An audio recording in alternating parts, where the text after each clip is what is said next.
did we not get into this at the beginning of our We're so much alike.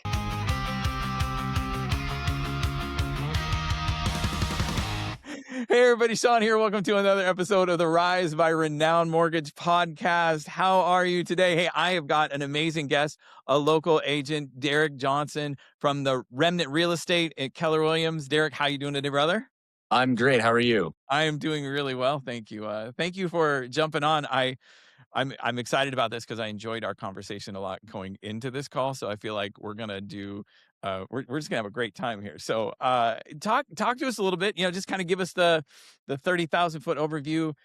Who is Derek? You've been in real estate for a while. Talk to me a little bit about what you're doing and how you got in and what you love about real estate. What got you there? Yeah, I have been in the business for just north of a decade, which is crazy to say. Yeah. But I started, if you go way back, my story was I did this because I wanted to keep playing soccer as long as I possibly could. Wow. That's what brought me into a real estate license. And I was, if you go all the way back to my coming out of college days, I was doing parts at my dad's body shop in Puyallup. Okay. And I went to him, and it was kind of a full-time, hey, we want you to move into taking over the shop. Like, this Yeah. could be your business, your career. And I had an opportunity to play for the Seattle Sounders U23 team at the time. What? And I went to him and basically said, hey, I have this chance, but it's going to mean a lot of travel. It's going to mean I'm gone a lot. Yeah. Are we going to be able to make this work? And his answer was, no, you need to decide. So I made the decision of chasing the soccer dream. Wow. And got to play for them for a few years, and then found myself in a cabin in the middle of Sweden, playing half the season over there. Okay. And while I was in Sweden, there was an announcement that there was an arena soccer starting at the Showware Center in Kent, Washington. Yeah. And so it was, from my cabin, I called the guy, and he sent me a contract, and I was headed back home, and the rest is history. So I had the fortune of being able to play at home for 5 or 6 seasons, and I hung it up when the COVID season shut down. Yeah. So how did we not get into this at the beginning of our We're so much alike. I've coached my daughter's U11 team. We're the same, you and I. Hey, let's go. Right on. Okay. So I guess you played for the Stars for a while. Okay. Yeah. That's awesome. So I was original Seattle Jungle Impact. was my guy when I was a guy. Steve Jungle was my guy. The Lord of all indoors. Wow, that's amazing. That's amazing. Okay, so you played indoor, and then obviously, so COVID, you hung it up at COVID. So you decided real estate's going to be the path to helping me continue to play soccer, and then I guess just fell in love with the business and kept going. Yeah. So I tell people all the time, I was putting deals together, sitting in the grandstands at arenas before kickoff. So that's amazing. That was what was going on. And gosh. Yeah, it kind of progressed. So really it was, how do I make ends meet to get started? Okay, And then by the time I was finished playing, it was a full-blown career. Wow. And so today it's a business. So things have kind of transitioned from being a soccer player at the license to really creating a career and now running a business. So you're ordering appraisals in between free kicks and no joke. Being at halftime, making sure coach didn't see me pull out the phone to send a text message. So Derek Johnson, don't say he's not committed, people. He's committed to the bit. He'll make it happen. He will sacrifice a goal for you to close a home. That is amazing. Priorities, right? God, that just absolutely makes me smile. I cannot believe it's the best. I'm glad we talked about that now and not beforehand. This is so necessary context. Right. Absolutely. So, so here you are, COVID comes, you're turning this into a business. So what was your progression? Because I know that you're responsible for a team. You've kind of gone from being a team player, soccer wise, no pun intended, to being responsible for a team. How did that transition? What was it from, guy organizing inspections between goals to, setting up inspections and helping other people, rise up to the challenge as well. Yeah. Mhm. Uh, a couple things had to happen in order to create that, and I was really fortunate that my uncle had been in real estate for decades, and during that whole time while I was playing, I was working with my uncle as part of his team and helping him grow that. Okay. Okay. So I got a ton of experience in the sales side of things and the new construction side of things and just learning how to close a deal. And that was really like the best skill set that I could have asked for. And being Yeah. around somebody that had closed hundreds and hundreds of deals over the years and had owned brokerages and had Right. just been around the game for a long time, I Right. was able to attach myself to a mentor like that. And eventually the time came where I wanted to be able to create my own thing and implement my values and the things that Awesome. are really important to me in a business. Awesome. And when that COVID era happened, we were having my firstborn son Right. and life was kind of transitioning. And so it was really about how do I how do I create something that fits my lifestyle, that supports my family, that utilizes my skill set the best? Because I'd built a skill of selling, but Right. really if you were looking at all of the skill sets of where I'm passionate, what I'm good at, a lot of that comes down to leadership and team building and being around soccer and being a coach for a long time Totally. and having that experience, I really wanted to be able to translate that a little bit better when it came to this industry. That's amazing. So when you made that transition, started building the team, what were some of your initial challenges for, the agent who's like, "I'm gonna build a team one day." What was Yeah. what kind of was like, "Oh, okay, am I?" 'Cause obviously, I imagine there's adversity when you start moving down that road with anything. Yeah, and I think having a really clear vision is really the first piece, and Awesome. that's something that I really lacked at the beginning. I knew that I wanted this. I didn't know what it looked like, and so a lot of what I was doing was trying to figure that out Yeah. and a lot of trial and error. Yeah. And so when I was working with my uncle and we were building a team, it was a lot of agents in a really good market, and Right. we Right. grew to probably 10 agents at the height of our existence, and I didn't enjoy it, and I was trying to figure out why I didn't enjoy it, and it wasn't that we weren't making money, it's not that we weren't selling a lot of houses. I was just showing up frustrated, tired, Wow. drained, and Right. I felt like I had a lot of weight on my shoulders when we were building that, Yeah. and so when we ended up going different directions, I really had to evaluate how do I want to build this thing because it was clear to me that that wasn't going to work. Yeah. And that came back to hiring a coach and really deciding Awesome. how do we want to shape this. And my coach Kyle has been a huge blessing to me, but really tapping into his life experience and him building a business Yeah. and retiring from the business and Yeah. the things that he could kind of share with me that were one step ahead. And so pairing his experience with mine and being able to say, okay, what's really important this go around, Amazing. and identifying those things on the front end before we started building what we've built, I Yeah. think was the most important pillar to get started. So you kind of referenced, I mean, having a coach, I think one of the things that coaches do really, really well is help you navigate the unseen, right? You're going with somebody who's been there. They can kind of tell you it's like having a sea captain. I can tell you what these waters look like. I've been there before.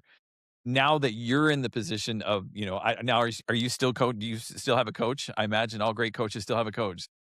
Yeah, Yeah. I still work with Yeah. him. We chat Awesome. once a week. We text. It's a he's been a huge resource for me over about 3 years now. Amazing. So I've talked to a lot of people about, hey, the first thing I would recommend, get some kind of mentor, get some type of coach.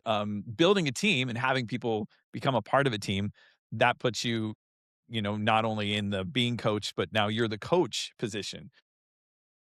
Navigating the waters of this market. Market's changing.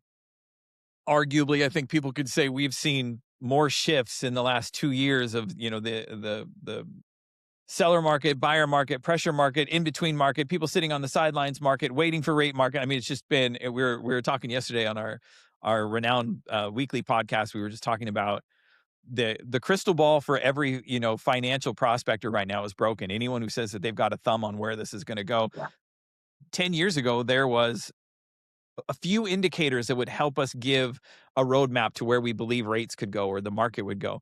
Now there are so many variables globally. The economy is affected by, one indicator that would normally drive rates down. Unfortunately, that's not enough to do that because there's a war going on over here or there's fuel going on here. I mean, just the Fed's going to do a meeting. There's just so many variables. How do you coach?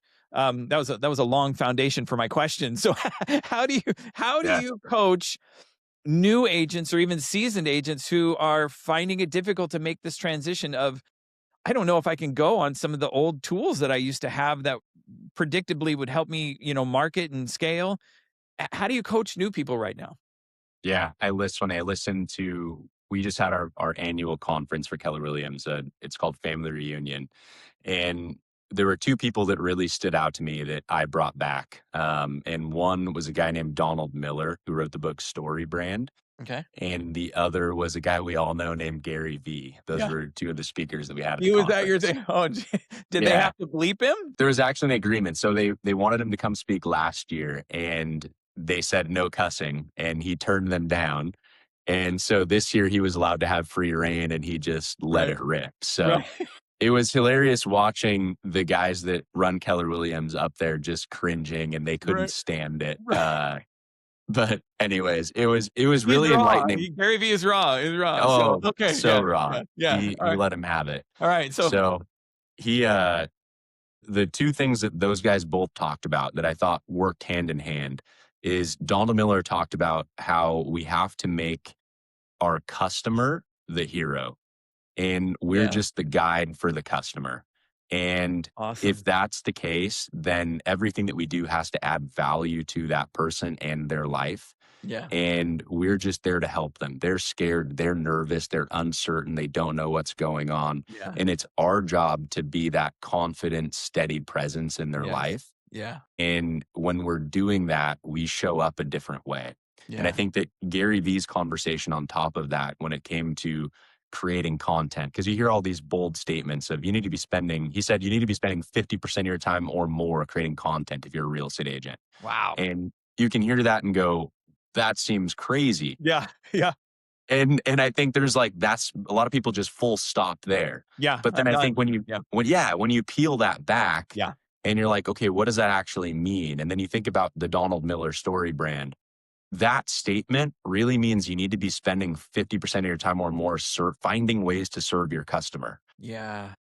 And Gary Vee uses the tool of social media to be able to project to a lot of people. And Yeah. that is a tool to do that. Yeah. And that doesn't mean that's the only tool to do that. And I think that the Right. underlying principle there is that you can make content 51% of your time. And I can tell you a million things as a real estate agent that you should be doing 51% of your time. Right. Right. However, Right. do those things check the boxes of are we serving our client? Are we providing value to them? Yes. Is what we're creating intentionally built for them and for Yeah. their problems and Yeah. specifically their problems, not just general, hey, you can buy a house, Right. but you're a 30-year-old who just got a promotion in Tacoma, Washington, who needs to find a place that has 1,000 more square feet.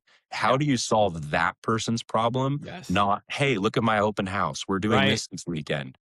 And those are Oh, two completely different things. yeah. No, you are singing my song. I was having this conversation actually with my wife this morning because we were talking about there's a term that we use in the rise in our for our VIP agent circle. So we have a VIP agent circle that we solve their problem of social media because social media is not easy. It's I shouldn't say that because it's not hard. It's just to do it well. It's like what you said. You've got to be committed to it. You've got to like, okay, this is what I'm going to do. Mike Renard says it really, really well. I don't know if you know Mike, but Mike says it really, really well. He says three-legged stool.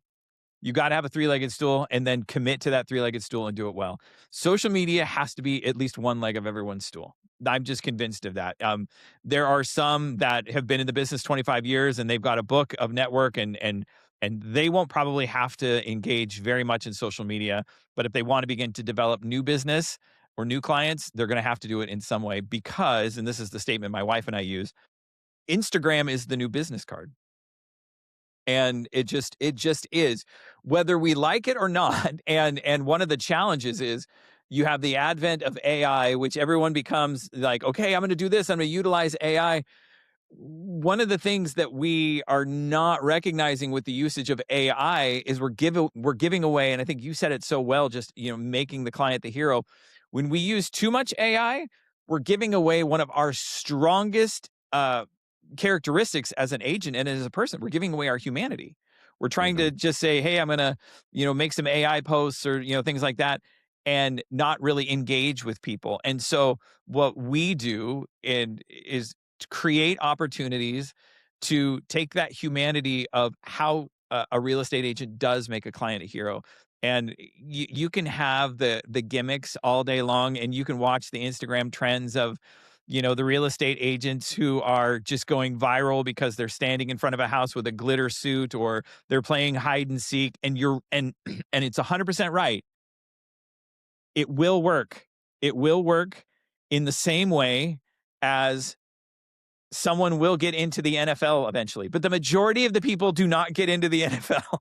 The majority of people who play ball do not get in the same way that those kind of trendy, viral, hooky things aren't going to make the majority of real estate agents seen or even known as someone who cares about valuing a client. And so one of the things that we try to do is, how do we help agents be real utilizing social media? How do we help them educate utilizing social media? Because there are educational pieces, there are informational pieces, and then there's, yeah, hey, here's my trip to Disneyland. It's got to be an even balance of it all done really, really well. I am just surprised you survived a Gary V, who's one of my guys. I love Gary V. He's amazing. But Well, I think what you said there is so important from the perspective of who are you doing it for? Because the guy with the yeah, glitter suit, the purpose of that video is to get a bunch of traction so that he totally. can generate a bunch of leads. Yeah, And you're hopeful that every video does that. He's right. making that video in a self-serving manner. Totally. It's entertainment maybe, Yep. but really the purpose behind that isn't necessarily to serve someone or help Yeah, someone. yeah, And we get so caught up in the number of followers, the number of views, the number of likes, and we lose sight of does this actually serve our customer? yeah, yeah, And things are going to change, and we're already seeing this where likes and views and that's one avenue of traffic in social media. AI is what's going to change that. And yes. AI isn't going 100%. to be looking for the glitter suit. AI Right. is going to be looking for the expertise and the person Yes, that can solve the problem. absolutely. So are we positioning ourselves to be the glitter suit? Are we positioning ourselves to be the guide in the story that can help 100%. someone accomplish the goal? Nailed it. Perfect. I could not say that better myself. That is, and it's the hardest challenge because that temptation to go viral. And I was at a EXP conference years ago, and I was watching all their panels, and what I noticed at that particular point was, and again, this is still early on, so this is a few years ago, the experts that were on the panels were someone who maybe caught lightning in a bottle, and so now all of a sudden they were considered an expert in this field. Like, oh, they had a video that went viral and got 200,000 views. Well, I mean, I've had videos capture. I've had videos go around the globe and get millions of views and lots of engagement, I have a bunch of followers on my Facebook. But that's because of one moment or two viral moments. That doesn't tell the story of who I am, and the Mm, average person who is looking to make the largest financial decision of their life can care less. yeah. That is not they're not like, "Wow, that guy really knocked one out of the park." No, what they really wanna know is this the person that can walk me and guide me through one of the largest decisions that my family is possibly ever going to make? And so that's amazing. You said it so well. So how do we, how do we when we're talking about agents who are trying to navigate their way, what are you doing to kind of help agents on your team start to be like, okay, how do we start to build these habits that we are building that reputation, that we care, and that we are making the client the hero of our story? I think it's not losing sight of the big picture and the purpose of our business. And I think reminding them, I think agents need to be reminded more than they Yes. need to be told. I Yes. think Remind him inherently, right now, Derek. You've got this. Take the moment. It's true. yeah, So it's true. we want to chase a lot of things and Yeah. we're doers. And the people Yeah. on that I work with on my team are people that want to go make it happen. Yeah. And sometimes that can be to our own detriment. Yeah. and we want to try this and do that and try something else, and we have to go back and go, okay, where does our business come from? Who Yeah. is our customer? Who do Yeah. we serve? What's our messaging to that Yeah. customer? Yeah. And really reminding them that, hey, in my business in particular, we're in Pierce County and we serve a ton of referral business and a Yeah. ton of spear business. Yeah. And that's where our focus lies. And it doesn't mean that we can't try something. That's Right. okay. Right. What it does mean, though, is that we can't lose focus on the thing that makes the biggest impact and the biggest difference. And 100%. so when it feels more fun to try something different, we got to go back to, did we talk to our customers today? Right. Right. Did we help them and answer their questions? Did we invite them to the thing? Yeah. And are we really building relationships with people? And Gary Keller has a really like foundational principle in that um, the the you can have models and then you can have creativity. That's the way that he explains it best, I Okay. think. Okay. That if you start with creativity and you put models on top of it, it's not stable because it's not built on a firm foundation. But if we Wow. start with proven models Yeah. and then we put creativity on top of it, you can create magic in your business. But what are going back to reminding them, what are the foundational models that our business is built on? Yeah. And then how consistent can we be to execute those models? Yeah. Put the creativity on top of it, but focus on the models first. Yeah. Yeah. And so that's my Yeah. emphasis to our team. Yeah, I think that's you I mean, in the industry that we're in, I mean, if you look at the very product that we sell and represent, I mean, it's a home, and it's there are foundational things that have to go in if you wanna be able to put a second floor on. If you wanna be and if you can get fancy with all of the interiors if you've got a solid foundation. If you don't have a solid foundation, it doesn't matter how many bells or things whistles you do, it'll all come crumbling down. It's gotta stay. So, you spoke earlier, and I wanted to touch on it, but I think before we move ahead, I wanted to talk about so when you were obviously with your uncle early on, you said you were coming in and it was like, "Ugh," this you wasn't making you come alive. I think one of the biggest challenges that agents face right now is just staying positive, just, navigating all these it can get overwhelming. Um, what do you do personally? Like, how do you I know this is probably a big question, but how do we manage that work life? You have kids, you've got a family, managing a team. How do you manage that work life so that you're waking up in the morning? And I mean, obviously, there probably are some mornings where you're like, okay, I'm going to hit that alarm, but or maybe not. You might be one of those people that's like, no, no alarm, heck to the alarm, let's go. But how do you navigate that? How do you balance that? I think that question goes all the way back to values. Because I think if you're not happy with what you're doing or you're not waking up excited, what you're doing doesn't align with what's valuable to you and Wow, what you value. wow, And when I reflect back on the past, in that era, there were things that we were doing that didn't align with my values. And when you have to step into that world every day, when my values consist of being consistent, yeah, being really loyal, yeah, showing up and doing the work, 1% better every day. yeah, All of the things that are really, really important to me when I didn't have influence over those things yeah, and you feel like you can't influence those things, it's really hard to show up and be in an environment that doesn't really support who you are and what you do. And I think totally. as entrepreneurs, we're kind of hardwired to impose those things and Yes. we want our values to show up in the workplace.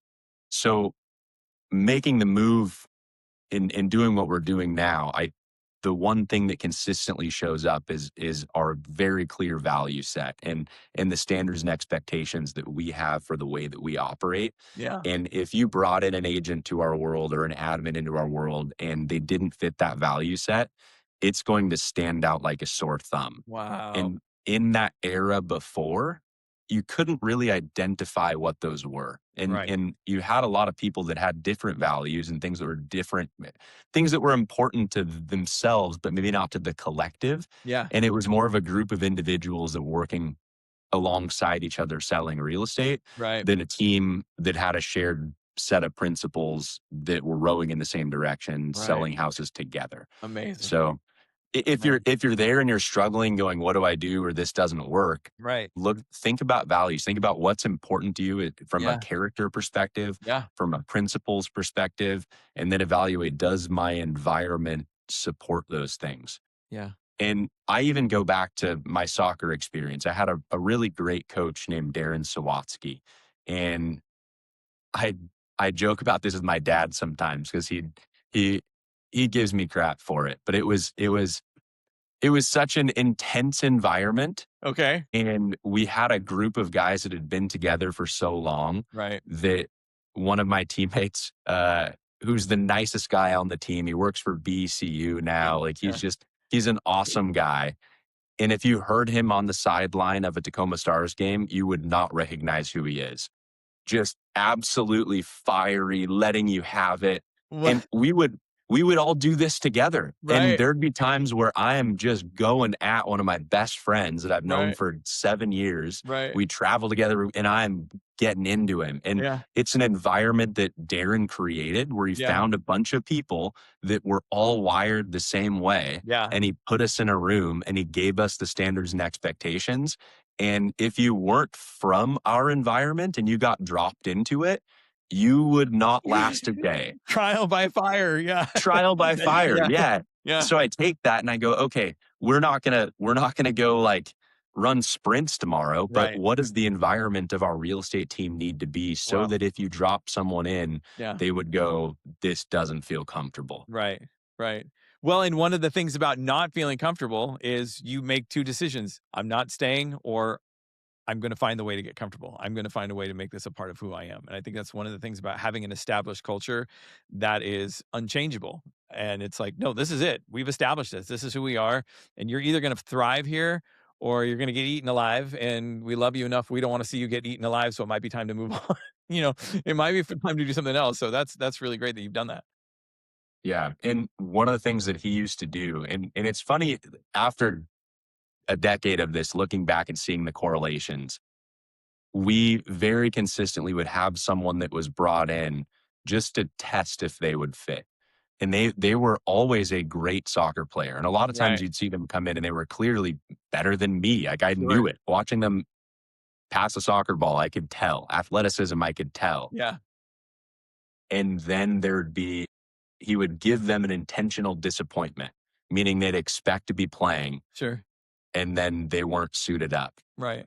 And he was looking for the response of that person. Yeah. Are they gonna come back and are they gonna be angry at me Right. and show up ready to roll, Right. or are they just gonna roll over and quit? Yeah.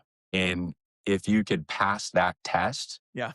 then you were golden. If you couldn't, Yeah. then you were gonna have Yeah. a difficult road. So finding things like that inside of the real estate business, once you have the ability to identify what your core values are, what your standards are, what your principles are, Right. then bringing someone into your world, it should feel like that. When Yeah. they step through the front door, there should be that trial period because we know what happens with an agent their first 2 weeks. What are they going to feel? Right.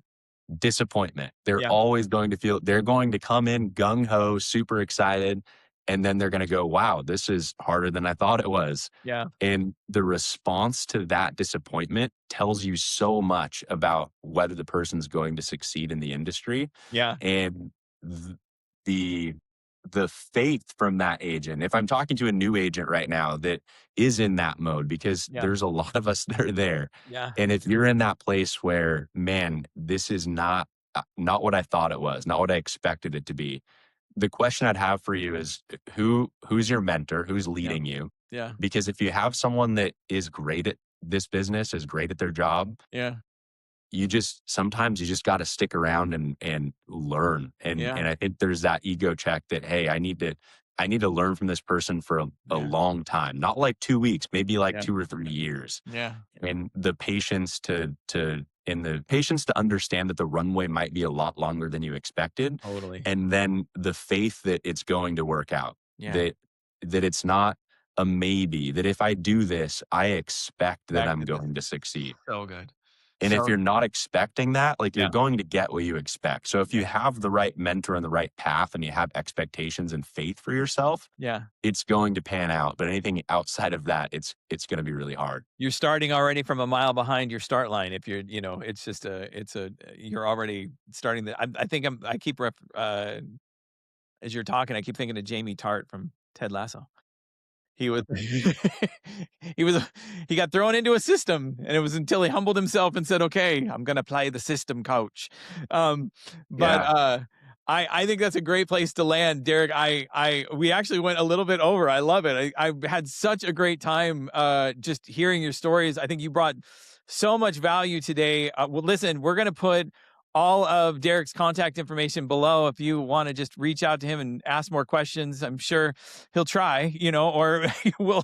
But but just absolutely grateful that you were able to come on. And listen, if you are an agent that is trying to find that space and trying to find out, like even in we talked about in the conversation today, how do I make social media work for me? That's part of what we do here at Rise by Renown is we want to help agents thrive.